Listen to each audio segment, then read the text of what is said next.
Hello, everybody. My name is Shlomi Schwartz, and this is a brand new podcast called Dreamers Like Joseph. This podcast is a big passion project of mine, something I've been thinking about and working on for a long time. And I'm very happy to be able to bring it to the public, to take it out for a spin, so to speak. So, the focus of this podcast is going to be Jewish stories. We have so many amazing stories from our sacred texts, from our tradition, the written Torah, the Talmud, many other sources. We have so many stories that are considered an essential part of the Jewish canon. Stories that we study, that we analyze, that we debate, that we ruminate on, and we learn so much from these stories. These stories give us our philosophy, our values. When we think about the struggles that we go through in life, or the goals that we want to accomplish in life, or the arc of our life's journey, we're always looking back to those Torah stories to inform us, to educate us, to inspire us.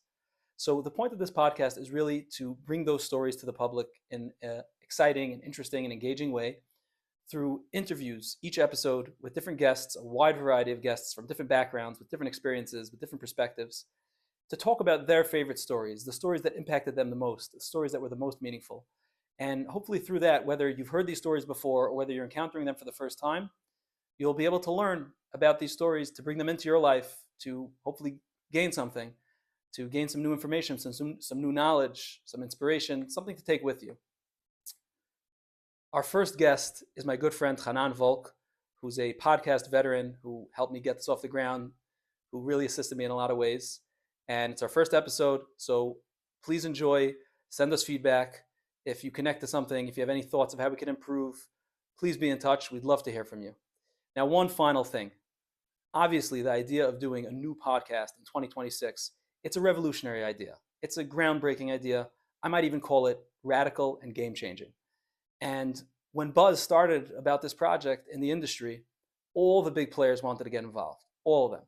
I'm talking Apple, Spotify, Google, Monster Energy Drink, Mavis Discount Tire, everybody in the field. They all wanted in. But I'm not a sellout. I'm a sincere person, and I want to partner with people who are in it for the vision, who believe in my vision for this podcast. That's why I'm partnering with My Glasses Guy for all your glasses needs in the tri-state area. Get in touch with My Glasses Guy.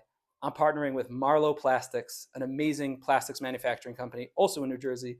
And I'm partnering with Rosetta Studios, a phenomenal graphic design firm serving a global clientele. So if you are sincere and want to be a part of what we're doing here, reach out for sponsorship. And if you have any feedback at all, please reach out. And I really hope you enjoy our first episode. For any feedback, thoughts, or comments, please reach out to us at dreamerslikeJoseph@gmail.com. Chanan, welcome. Thank you for having me on the show. I'm really excited to kick this off with you. Amazing. Okay, so welcome. This is our show, Dreamers Like Joseph. This is going to be a show where we focus on Jewish stories. Stories are so important in Judaism. We have so many amazing stories. We have so many amazing storytellers. And the stories that we read in the Torah, in our texts, have always historically been a huge part of what inspires us, what guides us, our values, and so much more. So in this show, we're going to learn about those stories. We're going to discuss them. We're going to discover them. And we're going to see how they can affect our lives and teach us. So our first guest is the amazing Chanan, a.k.a. Chanan Returns on Instagram. Yeah. Chanan, first and foremost, is a fantastic student here at Esha Torah, where I work. And he's an inspiration to all the teachers and all the staff and the students, and everybody who comes in contact with him here in Yeshiva is tremendously inspired by his passion, his enthusiasm, his creativity, his sense of humor, his sense of caring. But Chanan is also a veteran of the podcast world, a showbiz legend, some might say. So Chanan, tell us, I know on your show it's 4 minutes, so I'm going to be even more stingy than that. How about a quick 1 minute intro? Absolutely. Okay, I'll keep it very, very quick. Hi, everyone. My name is Chanan Volk. I was born in Los Angeles, California, became a Baal Teshuva in the past couple of years, but really I was introduced into the film community in the past several years. So I've been involved and familiar with the culture for some time. And then this last year, I've been studying at Aish Torah, learning and growing, and it really wouldn't have happened without the help I had required from my rabbi. My rabbi, knowing that I was in the world of podcasting, encouraged me to create my own podcast called Bad Jew, place where there was no such thing as a bad Jew. And that's really where I got my start in the Jewish content creation world. And people started to recognize the brand for a couple of years. That was where I primarily was acquiring my learning.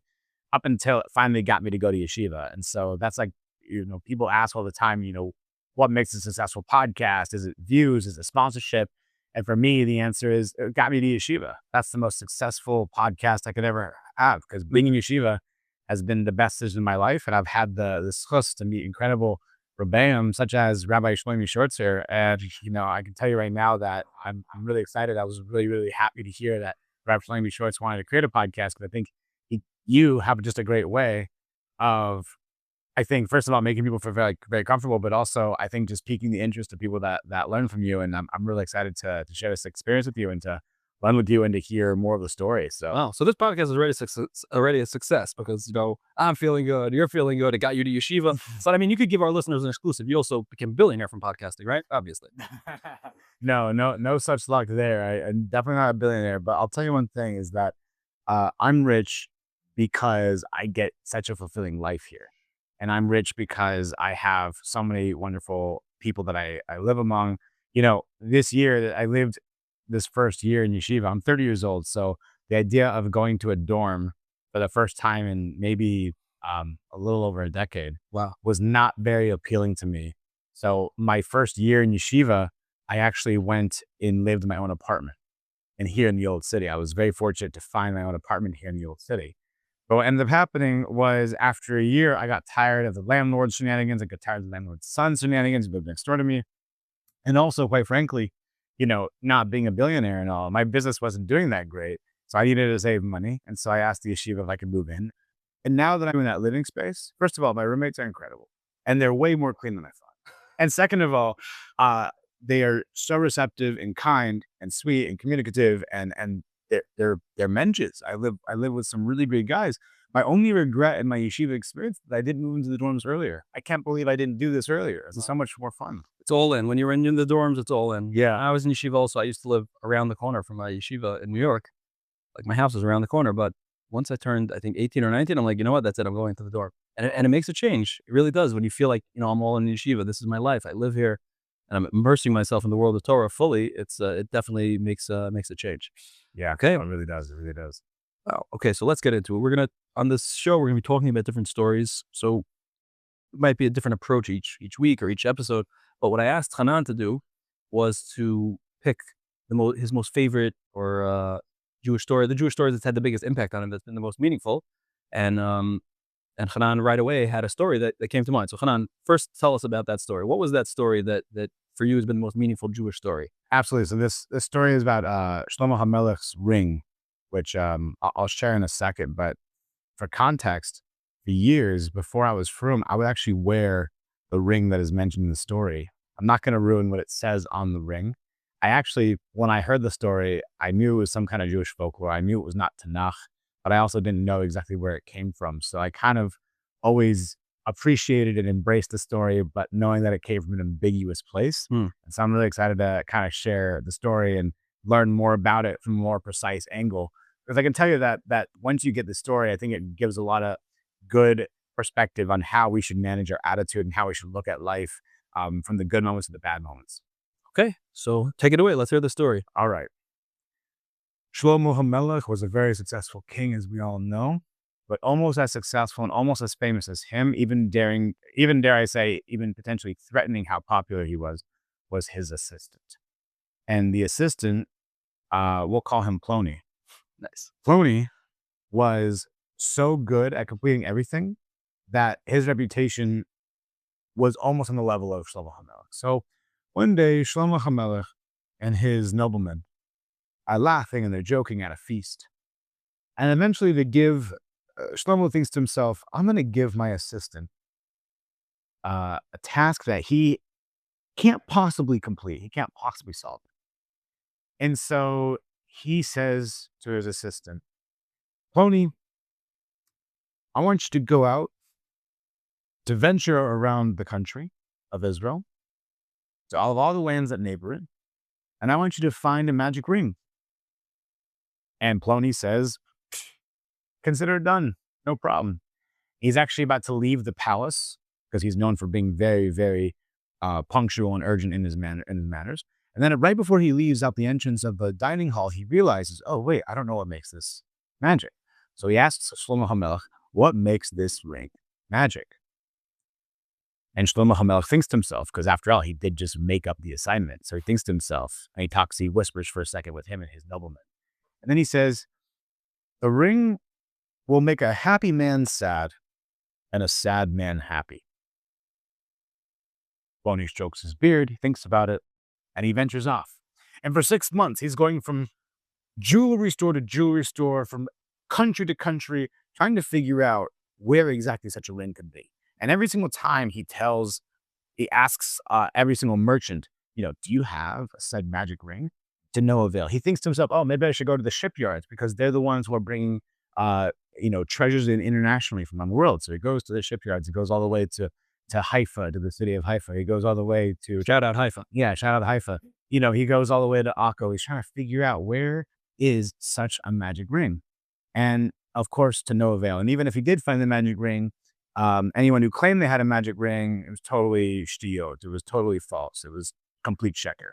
So he was able to read through it. He knew that he couldn't come back to Shlomo HaMelech empty-handed, but he also couldn't come back with a lie either. So he was really an honest man to his word. So finally, he's exacerbated. And it's about 5 months and 30 days had gone by, hadn't found anything. So finally, he's totally exacerbated. And he shows up to a jewelry store that he's pretty sure he hit up several months ago. And he's, for the first time, stumped in his entire career. And he tells the jewelry store owner, are you sure you don't have a magic ring? He's like trying to trace back his steps. And he said, yeah, all my rings are either gold or silver. They're normal stam rings. And he says, listen, it has to be a magic ring. It just has to be able to make a happy man sad and a sad man happy. Do you not have such a ring? And the jewelry owner thinks to himself, he says, let me see what I can do. So on the ring, he acquires a ring. He inscribes something on it. He hands it to Plony. And Plony looks at the ring. He reads what it says. He raises an eyebrow. But he figures that whatever this jewelry owner just gave him is better than nothing. So 6 months on the dot, Plony arrives back in the castle. And of course, Shlomo HaMelech is feasting. He's with his noblemen. They're all laughing and enjoying each other's company. And Plony shows up and Shlomo HaMelech goes, wow, welcome back. We're very curious to see what ring you could have possibly brought us. And of course, they're all laughing. They're all very curious. Their interest is piqued about what Plony could have provided. And so finally, Plony comes forward and he produces the ring that the jewelry owner gave him on day 30 of the 5th month. And so Shlomo HaMelech takes it and he looks at it, and his laughter suddenly starts to quiet down. And it just becomes a subtle smile. And then from a subtle smile, it becomes more neutral and starts to even melt down into a hint of, dare I say, sadness. And the room falls silent because everyone's wondering what's happening with Shlomo HaMelech. And while he's contemplating this ring, that sadness becomes more morose. And he realizes so many different things he hasn't thought about in a long time.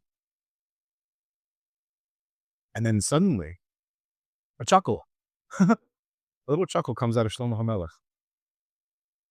And he begins to smile and he begins to scratch his head, realizing just how neat this ring is. And the noblemen start to crowd around. They ask Shlomo HaMelech, what does it say? And it says, Shlomo HaMelech announces to everyone that this ring says, Gam ze ya'avor. Now, what does that mean in English? That means this too shall pass. And everybody begins to think about it. And the same exact effect happens on them as well. The ring is so powerful. And Plony is watching in bewilderment as the room is going through waves of emotion. He's realizing that somehow he completed his task. And lo and behold, as a story about how Plony, the assistant, successfully produced Gam ze ya'avor. Wow. Now, I just have to tell you, Gam ze ya'avor is a phrase in Hebrew that I think any person, who's been given a Torah education or grew up, in I guess you could call it a more traditional, observant environment where Hebrew expressions, everyone knows this expression. Right. Everyone knows Gam ze ya'avor. Mm-hmm. So but just no one really pays attention to it. No one pays attention to it, and we don't really ever question the source. And by the way, we have a lot of phrases like that. And I think it's because it's so intuitive that this is such an important idea to think about. But I want to hear from you, meaning this is a meaningful story in your life. Why does that phrase make such an impact on you? The idea of contemplating Gamze Yavor, just like in the story, Shlomo Melech saw it written on the ring and it totally transformed his perspective. What has that phrase meant to you throughout your life? Sure. So I think when it comes to the general life lessons that I've had, like some of the big motifs, like some of the biggest struggles that I've had to face in my life, I am always left with the struggle of how is my attitude going to shape is going to shape this experience that I'm having right now. And also, even when I'm on a high in life, when I'm doing really, really well, how am I going to not let this consume my ego to the point where my Yetzer Hara is completely leading my life, which people fall into all the time. I think a big part of Judaism is the humility and the requirement to be humble about everything that we do, which is so against what you're taught in secular society. So of course, when I was more secular, this was a lot harder for me to manage because the secular value system around how to manage your emotions is based on ideas that are given from the world of science, which is important, but also from kind of half valued, half thought out ideas that just sound emotionally good that you might hear on Instagram. That's where most people get their information, either from some mentor figure or from Instagram or for both, right? By the way, it's not true across the board. Of course, I'm making a blanket statement, but It's definitely a very prevalent or common thing that, right, in today's day and age. Exactly. But this principle of Gamze Yavor, I think I started wearing it because it really did start to help me even before I really understood who Shlomo HaMelech was in his entirety, um, how Torah could be a part of my life. I started wearing it a lot more. It helped a lot for sure. But so, for example, without getting too specific, there have definitely been times in life where I was definitely hurt by someone or something. And I would have the ring there on my finger and I'd look at it. And by the way, also the ring that I have, I specifically got it printed on a spinning ring. So one that's actually good for fidgeting with. Oh, nice. Yeah. And so that helped my anxiety a little bit. So from a mental health standpoint, in those moments, it definitely just helped me realize like, yeah, what I'm experiencing right now does not have to be suffering. It's only pain. It's only pain that is right now. And that's kind of the beauty about pain is that it's present. Pain is present, but tomorrow it won't be there. If I, hash v'shalom, punched you in the shoulder right now, you might be bruised today, but tomorrow you're going to forget about it most likely. You might still be a little irked that I punched you. But otherwise, I mean, I probably did something to deserve it. hash v'shalom. Yeah. But suffering is a choice. Suffering is a lack of Gamze Yavor. Suffering, You're going into it. You're feeling like this is the whole reality. This will never change. This is exactly what I'm in right now. and it's also a mental attack on yourself because people who suffer think that they deserve it. Even if they're not verbally saying that out loud, they're subconsciously saying to themselves, I'm supposed to be here. I'm supposed to be here because I did this thing. And because of that, I cannot recover. And the world will never benefit from me. And so I will stay here until my punishment is paid out. It's a terrible attack. It's when suffering is when the Yetzer Hara has completely taken over.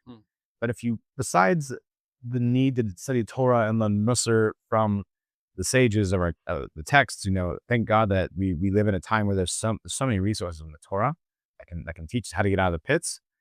I think the phrase Gamze Yavor is the antithesis to suffering. And is something that everyone should apply in their lives. Right. And on the flip side of that as well, if you're living in a high in life, everything's going well. Let's say, you have a wife and children, they're all doing happy. Your relationship with them is great. You're going out, work is awesome. Your boss tells you, you got a raise. And it's like a 50% raise on what you were making before. It's like, whoa, geschmack, right? And then you get into your nice hot rod car and you go, and then your shul is the davening there is great. I think in those moments, it's very easy to just be like, oh, if my life is this great, I must deserve it. And so for that reason, I'm going to leave my ego wherever I go because I'm good, I'm safe, I'm blessed. I've reached the end credits of the movie. It's a happily ever after moment. That's not true. That's not true. you have to, in those moments, remember that those moments are also temporary. Happiness is just as temporary as pain. And people don't live like that. And it's very hard to remind yourself in the happiest moments to remember that this moment's temporary, to embrace in the moment. So when moments are happy, when moments are good, when you're living on a high, when life is geschmack, you definitely should embrace it. I'm not saying don't embrace the happiness, but I'm also saying be prepared for change. Such an important value. Right, for sure. Yeah, that's incredible. I mean, I think one of the biggest parts of Judaism and the Jewish approach to life is the idea that we're building towards something. You know, like every week we build towards Shabbat, and the arc of Jewish history is building towards redemption. So definitely this idea that, like, you know, don't allow a state that can change very quickly. Don't allow that to dictate your life in a negative way. You know, meaning don't let the pain overtake you. You know, or don't let like a positive situation lead you into arrogance or complacency, or you know, things can change at any time, and I think it gives you also just a more an approach to life where it's like, you know, I understand that life is a varied experience and things are constantly changing, and you know, and that helps you deal with the ups and downs of life more when you reflect on that. Okay, so now I actually want to go into the text. Yeah, I would love to. Here's an interesting thing that I discovered when Chanan told me the story. Now, I was familiar with some stories of King Solomon, but I never heard this particular story. So actually, this story is not sourced in any Jewish text. Now, what we do have is a fascinating story in the Talmud, in the Masechta, that's the tractate, the volume of the Talmud that deals with the laws of divorce. On the 68th page, there's a very, very long, fascinating, cryptic narrative of King Solomon attempting to build the temple in Jerusalem and trying to secure this creature that they were going to use to prepare the stones of the holy temple. We're not going to maybe we'll save that for a different episode. Laser snail. The laser snail. There you go. Google laser snail. See what comes up. So this is a very long, convoluted, complex story. But one of the plot points in the story that we see in the Talmud is Shlomo sending his assistant. Okay, that's right away the first thing in common with the folktale that we hear. Okay. His assistant, whose name is Benayahu, and Shlomo Melech gives him a ring that's inscribed with the name of God, and this ring is used to capture a demon named Ashmedai. He's described in the Gemara as the king of the demons. So there's this, first of all, there's this very interesting contrast between, you know, Shlomo Melech, the king of the Jews, and then the king of the demons, this guy Ashmedai, who actually in the story somehow kicks King Solomon off his throne and takes his place and disguises himself as King Solomon. So it's also a fascinating story of deception, and King Solomon is wandering the country and no one recognizes him. But earlier than that, they need to capture the demon. So there's a ring that's got the name of God on it, and the assistant Benayahu, Shlomo Melech's, King Solomon's assistant, puts that ring on the demon's finger, and he says, "The name of your master is upon you," and then the demon kind of submits to the control of the assistant Benayahu. Okay, so that's, in terms of like some of the motifs and parts and pieces that are in the story, the idea of King Solomon and the ring being powerful and his assistant, that's all there. Now, the phrase Gamze Yavor does not appear, but there is an interesting part of the story that I want to read, where I do think there's some resonance with the theme of the story that Chanan said. Right. Okay, so Benayahu, the assistant, is taking Ashmedai, the demon, back to Jerusalem to be kind of interrogated by King Solomon. So as they're walking on the road, the Gemara tells us, Ashmedai saw a blind man who was lost on the road, and he brought him to the correct road. He saw a drunk who was lost on the road, and he brought him to the correct road. He saw the joy of a wedding celebration in which they were celebrating, and he cried. He heard a certain man say to a shoemaker, "Make me shoes that will last for 7 years," and he laughed. He saw a certain sorcerer performing magic, and he laughed. So he sees three things, one of which seems to be happy, but he cries. One of which seems to be neutral, "Make me 7-year shoes," and he laughs. And then he sees a sorcerer performing magic, and he laughs. Later in the story, Benayahu asks the demon, "What is the reason that when you saw the blind man..." Okay, let's actually skip a little down there. Benayahu continued and asked him, "What is the reason that when you saw that joy of the wedding, you cried?" Ashmedai said to him, "I knew that this man will die within 30 days, and his wife is required to wait for the Yavam." That's in Jewish law where the brother of a childless widow will marry the brother of a guy who dies and the widow is left childless, the brother will actually potentially marry the widow. That's part of the laws of the Torah. Mhm. And in this case, the wedding was happening. The groom was going to die within 30 days, and then his only brother was very young, and therefore the widow would have to wait till the boy was old enough to either marry her or release her from the marriage, according to Jewish law. So he saw something happy and recognized that this isn't going to last. In addition, he asked, "What is the reason that when you heard the man say to a shoemaker, 'Make me shoes that will last for 7 years,' you laughed?"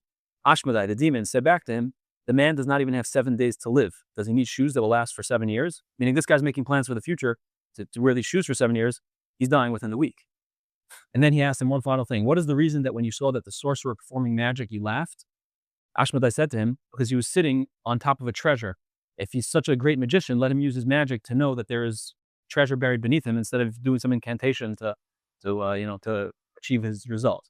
So again, I don't know if it's a stretch, but I think from this part of the story, you see the idea that like you can't take what you see for granted. Like Right. what you see in front of you, the happiness, unfortunately, or or the idea of like, yeah, I'm making plans for the future. Everything can disappear. Everything can vanish in an instant, and that's not meant, I don't think, to terrify us or like make us scared of God's power to change things and control things in our life. I think it's just meant to give us humility and that like focus of like what's really important. Things are going to change in my life. There's going to be ups and downs, but and there's things I can't control and can't know in the future.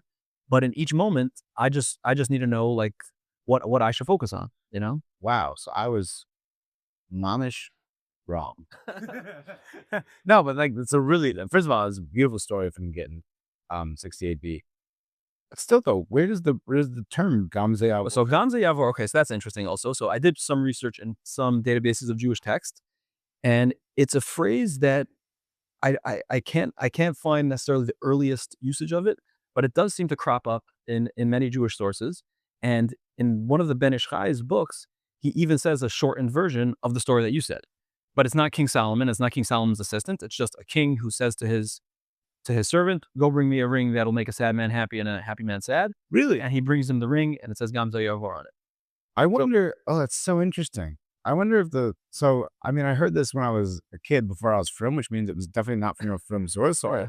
No, but I mean, but it could have been from, it could have existed also like as an oral tradition. The Ben Ish Chai, lived in Iraq and could have been, something that they incorporated from what they heard. right. Meaning, I think it's fair to say in Judaism that, if there's a story or like a mashal, what we call a parable, something that could illustrate the point well, Right. we'll use it. We have a great Rebbe here who Chanan actually collaborates with, Rabbi Moshe Chaim Proctor. Shout out to Moshe Chaim. Like he uses basketball. Like that is a big motif for him to use basketball as a way to teach lessons. And I think that's an amazing thing because it's something that the students here are familiar with and they connect to and they're excited about. So when you use that as the vehicle to teach a lesson, it's very powerful. So I think even if this story might have existed, just floating around out there, clearly the Ben Ish Chai felt that this story's got a valid lesson for us. Yeah. Rabbi Joey Rosenfeld, another person I admire, he has an entire shir about the book Caps for Sale. Know that book, Caps for Sale? You ever read that book? It's a great children's book. But I think that the phrase Gamze Yavor has proven itself, whatever the source might be, it's proven itself to be something that's very, very meaningful to our people and to our beliefs. Wow. Yeah. I've never, it's actually really refreshing to hear a more refined point of where the story comes from the text of the fables of the Ben Ish Chai, followed by the idea of the ring Gittin. It's so cool. It's really, really special. And I've heard the story about the battle that Shlomo HaMelech had with Ashmedai, the point where he eventually conquers him. Yeah. Right? And correct me if I'm wrong, doesn't it later in this Masech to say that because he was able to conquer Ashmedai, the very end after even Shlomo HaMelech got exiled from his kingdom, or was that David? No, it was King Solomon. That was Solomon. I mean, King David also had exiles, but that we read about, this is an agadic narrative later in the Gemara, but we see David on the run in the actual text of the Bible itself. Right, that's right. And then from this point, he gets to sit on the throne of Hashem because of that, right? Shlomo HaMelech. So it says that Shlomo Melech regained his own throne, but Shlomo's throne was very, very special. Like it's described in the Torah, all the different design elements and all the things that went into it. And we know from other narratives, there was the idea of like later non-Jewish kings trying to imitate Shlomo's throne. But the idea of God's throne, the Kisei HaKavod, is more of a theological idea. It's not, a Kabbalistic idea, right? That God's not physical. So I mean, obviously Shlomo's throne as a human king, as a human Jewish king, obviously his throne and the glory of his kingship was meant to illustrate and help people understand the glory of Hashem. Right? We use everything that we see here as like what's the word? Jumping off points, to kind of reflect on Hashem. Sure. We never want to make it about a human being. Sure. But yeah, it's a fascinating story. It's almost overproves the point of how interesting and hard to understand stories in the Talmud are. So if anybody wants to check out that story on Gittin 68, it's a very long but fascinating story. It's a good entry point. Again, if you want to really be overwhelmed, you want to jump in the deep end of the pool of stories from the Talmud, that'll really throw you for a loop. That's a great place to start. I would love to actually really dig my teeth more into this story. This is like really, really cool. This is amazing. Wow.